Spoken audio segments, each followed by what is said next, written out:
This lesson is on 10.6, which is the surface areas of pyramids and cones. And you can think of it as an extension to the surface area we just reviewed for prisms and cylinders. So there's some new vocabulary you need to know. There's a few different things when you're talking about a pyramid. So, for example, the height of the pyramid is from the center of the base to the apex, or the tip of the pyramid. A regular pyramid, the base is a regular polygon, meaning all sides and angles are the same, and all of the lateral faces of the pyramid are congruent isosceles triangles. So that means in a regular pyramid, each triangle that makes up each side, so the 4 triangles, are going to be identical. And lastly, something that's different, we have the height of a pyramid, but we also have the slant height. The slant height is the distance from the center of one of the triangle faces to the top. So it's not straight up from the middle, it goes actually from the middle of the triangle up to the top, or you could think of it as an edge. Here it's not drawn exactly right. It would be going from here to here. When we're talking about a cone, the height of the cone is again the same thing from the center up to the top, but the slant height of the cone, which we typically use L to represent, that goes from the edge of the circular base to the point. So let's try some problems. So the first, how could we find the slant height? Here it's represented by S, but I'm going to change it and make it an L. Here, an L, because that's what they use in the book. What is the slant height of the pyramid to the nearest inch?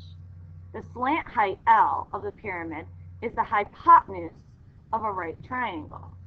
The length of the legs of this triangle are 2.25 inches and 1 inch. Use the Pythagorean theorem to find the slant length. So in this case, in this pyramid, they're telling you the height from the base to the point is 2.25 inches. And basically they're saying the length of the other leg, so this radius, it's not really the radius, but the other leg here from the center to the side is 1 inch. So we can use that to solve for the slant, which is the hypotenuse. So we can say 2.25 plus 2.25 squared plus 1 squared equals the slant length squared. So we can simply do this on our calculator, and when we have something squared, we take the square root of each side to get the answer. So in this case, the slant height is about 2.5 inches in length, which makes sense because we know it has to be longer than the other 2 edges. Secondly, what if we were trying to find the surface area of a regular pyramid? Well, this is a little different from before when we had a prism, because now we don't do 2 times the base because we only have 1 base. So the base is this rectangular bottom, and then we add it to 1/2 times the perimeter times L, the slant length. And the reason we do 1/2 is because it's not going straight up. These are slanting, so we don't want to count that space in there. So 1/2 the perimeter, which is adding up all the sides of the bases, times the length of the slant. So let's plug in what we know for this situation.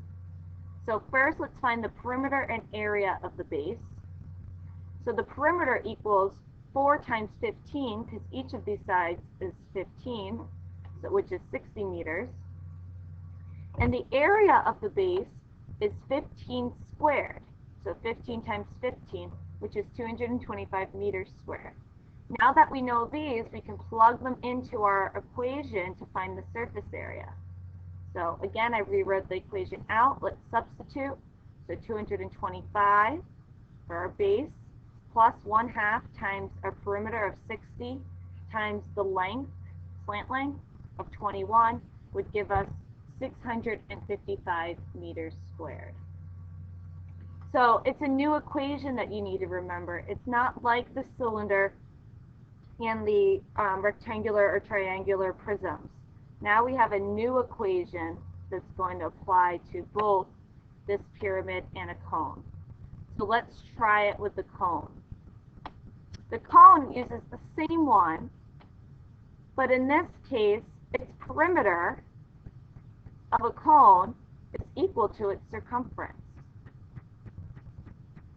And because we're doing 1/2 times the circumference, which is 2 pi r, we're simply left with pi r times L. Also, our base is the equation for how we find the area of the base, which is a circle. So we're left with this, pi r squared plus pi r L, to give us the surface area of a cone. So let's try a problem. So if L is 8 feet, and the radius is 4 feet, what is the surface area to the nearest square foot? So we use this equation up here that I already showed you how to get, and we'll review it again in class tomorrow. And we simply plug in what we know. Anytime you see an r, we plug in 4. So pi times 4 squared plus pi times 4 times L, which is 8. So we then can simplify this to get 48 pi, which is equal to approximately 151 feet squared.